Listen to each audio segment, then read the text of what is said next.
కాబట్టి దయచేసి మీరు అందరూ కూడా ఆయిల్ ఫామ్ తోటలు పెట్టాలని చెప్పి ఈ సమావేశానికి పిలిచాం. కాబట్టి దయచేసి శాసనసభ్యులు, శాసన మండలి సభ్యులు, అధికారులు కూడా మీరందరూ మీ తల్లిదండ్రులు సంపాదించినటువంటి భూముల్లో ఆయిల్ ఫామ్ పంట వేయండి.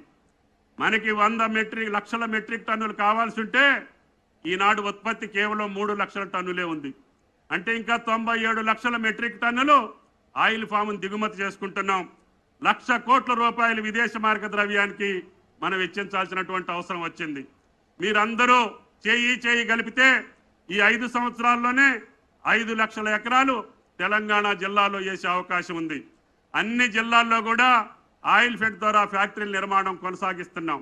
కాబట్టి దయచేసి అతి కొద్ది సంవత్సరాల్లోనే మీరు 10 లక్షల ఎకరాలకు వెళ్తే తెలంగాణ స్వయం సమృద్ధి కావటమే కాకుండా భారతదేశానికి కూడా ఆయిల్ ఫామ్ సప్లై చేసేటటువంటి శక్తి స్థాయి తెలంగాణ ప్రభుత్వానికి, తెలంగాణ రైతాంగానికి వస్తుంది అని చెప్పి కూడా మీకు ఈ సందర్భంగా మనం చేస్తున్నాం.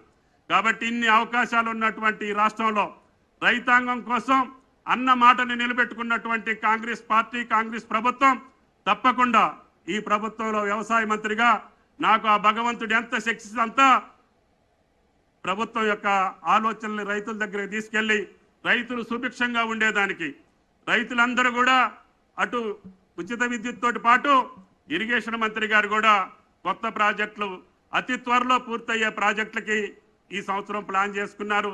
తప్పకుండా ఇరిగేషన్ ప్రాజెక్టులు పూర్తి చేసుకుంటూనే ఆ రకమైనటువంటి విద్యుత్ శక్తి నిరంతరంగా ఇస్తూనే సబ్సిడీ కార్యక్రమాలు కొనసాగిస్తూనే రైతాంగాన్ని నిలబెట్టి రైతే రాజు అనేటటువంటి క్యాప్షన్కి అర్థం ఇచ్చేటట్టుగా ఈ ప్రభుత్వం నిలబడుతుందని రేవంత్ రెడ్డి గారు ఇచ్చినటువంటి భరోసాని నిలపడానికి ఆయన ఆదేశాలకు అనుగుణంగా ఈ ప్రభుత్వ యంత్రాంగం మొత్తం అందరి కేబినెట్ మంత్రులందరం ఈ యొక్క రైతాంగ సంక్షేమం కోసం పనిచేస్తామని చెప్పి ఈ యొక్క సందర్భంగా విజ్ఞప్తి చేస్తూ మీ దగ్గర సెలవు